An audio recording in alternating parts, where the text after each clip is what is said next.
three things that I want to really cover today are the facts about lies, because a lot of people don't really know the facts about lying. Number two is the psychology, neurology, and physiology of deception and how lying affects our bodies and our neurology. And then third, of course, is how to detect and catch someone in a lie.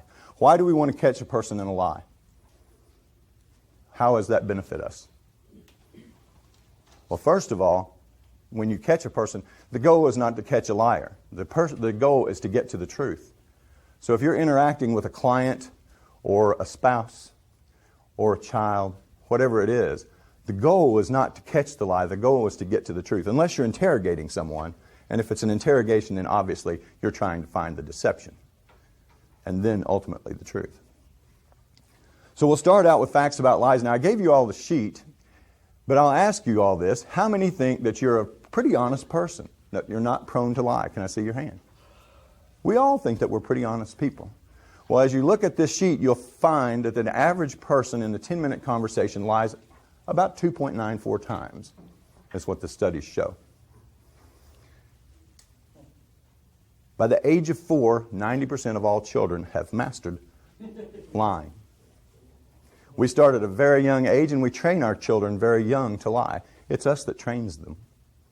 Because when you say, now be sure and tell Grandma that you really like the sweater that you got for Christmas, you're telling them to lie. Or if you say, oh, tell her I'm not here, when they answer the phone, we're teaching them to lie. In fact, they can now, psychologists can gauge the intelligence, the IQ of a child, if they test their ability to lie when they're 5, 6 years old. So lying is actually sometimes an important thing. It's great that they can assess IQ. The average person is lied to about 8 to 20 times a day. I put 8 down because I wanted to stay on the low end, but it can be 20. It just depends on your job. If you're interviewing employees, it's probably going to be closer to 20 if you see that many people. If you're an interrogator, you're going to have a high number. If you're a salesperson, you're going to have an extremely high number of people who lie to you. Is that not right? I spent about 30 years as a sales manager, so yes, I know how much people lie. In 100% of all business transactions, there is deception. That's proven. About 90% of all online dating profiles contain deception. 86% of all people lie to their parents. 75% of all people lie regularly to their friends. 73% lie to their siblings. 69% lie to their spouse. 60% of all people lie on their job application or job resumes, or CVs these days. Women lie 1 to 5 times a day. Men lie 3 to 8 times a day. Teenage girls are the highest number, have the highest percentage of being liars. They lie between 3 and 10 times a day. And if they're popular, they'll lie even more. And this goes on into adulthood. The teenage girl who is the homecoming queen, president of the class, all of these things, the social butterfly, she's become a very good liar because they become social chameleons. They know how to say what needs to be said in order to be in the in group. So they become very adaptable. The most prolific liar in history, as you'll see on that sheet, is Richard Nixon, who was documented to have lied 837 times in one single day. But he's not a crook. He's not a crook, just a liar.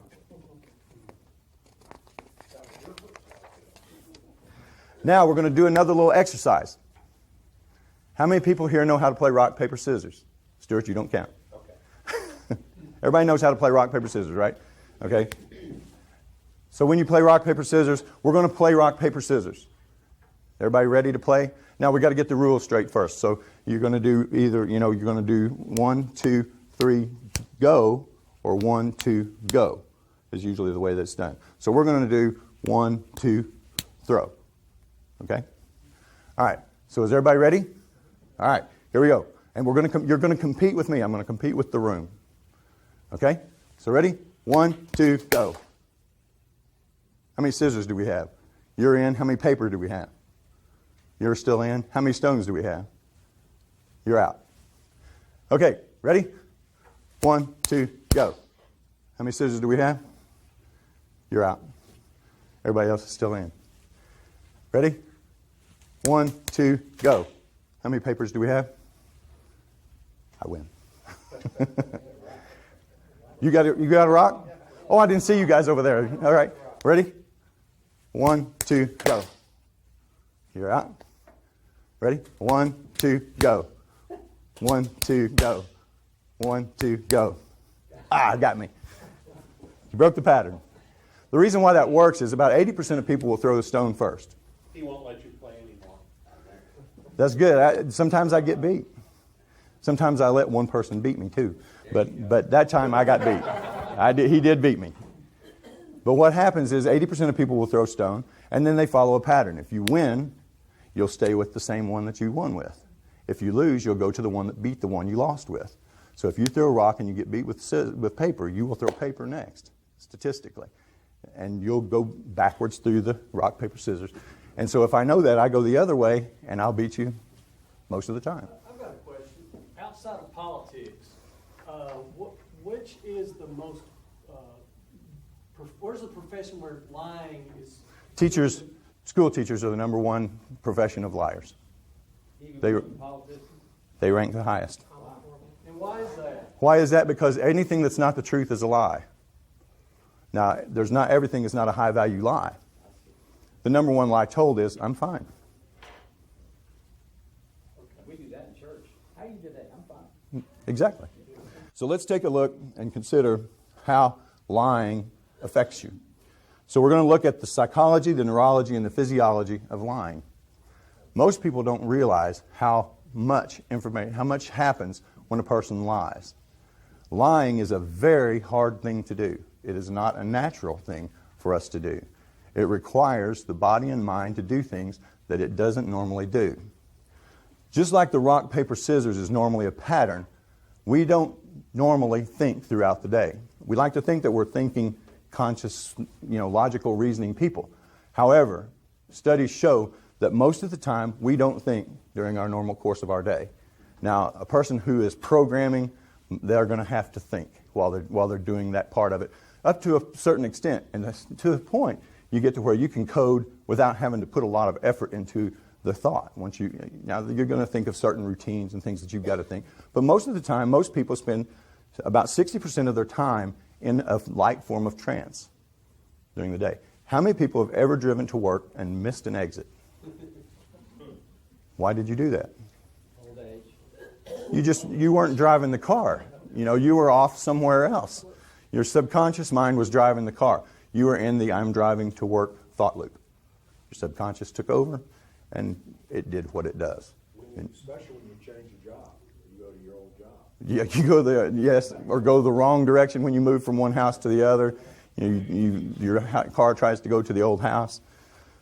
All these things are thought loops, behavioral patterns, and we all do this. So when you lie, you have to come out of that state. It shocks your body out of that comfortable trance state where you don't have to think about it. If I say, what's your name? And you say, you don't have to think about that. You just, Patrick. So you know, and you don't have to stop. But if you had to think of a fake name, then you're going to have to stop, interrupt the pattern, and you're going to have to tell me something that's not true. What happens in your neurology, when you tell a lie, is that your brain puts on the brakes, you stop your subconscious mind, or your conscious mind, your subconscious mind at the very base. How many know we got three brains? We have three brains. We have the reptile brain, or the R complex, as they call it in neurology. Then we have on top of that, which the reptile is at the base of your skull. It's basically the cerebral cortex, that part of the brain. Then you have over the top of that, the limbic system, which we call the mammalian brain.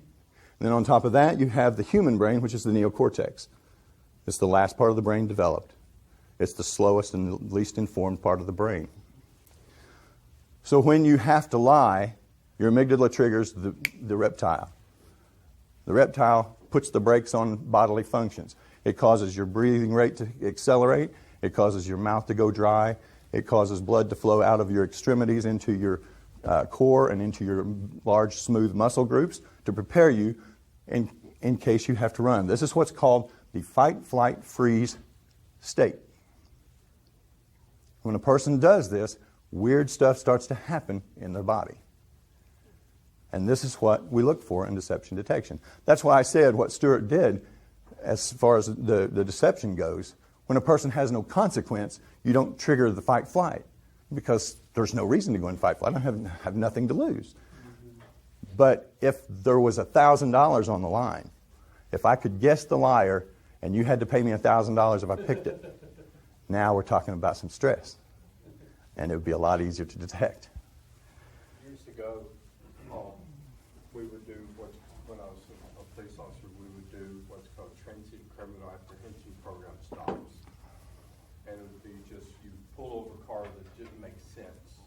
You know, a car that was, going through Mississippi that had an Oklahoma tag, but then something else looked weird too, just weird things. So you'd find a reason to pull them over, then you'd separate them and chat with them. Just chat. And it was hysterical watching them lie. And the tales would be all over the place. They couldn't remember their mother's name. They couldn't remember where they're from, what they were doing, what they did that day, why they were even together. It was amazing because they had difficulty lying in a credible fashion on the spot because they had nothing rehearsed. They had nothing rehearsed, and we cognitively believe that we have a great deal to lose when we see the blue lights. Oh, they had a lot to lose. Yeah. That is a very much a state of fight-flight when you get stopped by a police officer, for most people. Especially in Mississippi. That's what I'm talking about.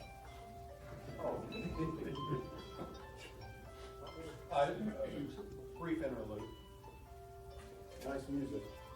It's pretty. Oh, it's precious. Just think of it as a prop.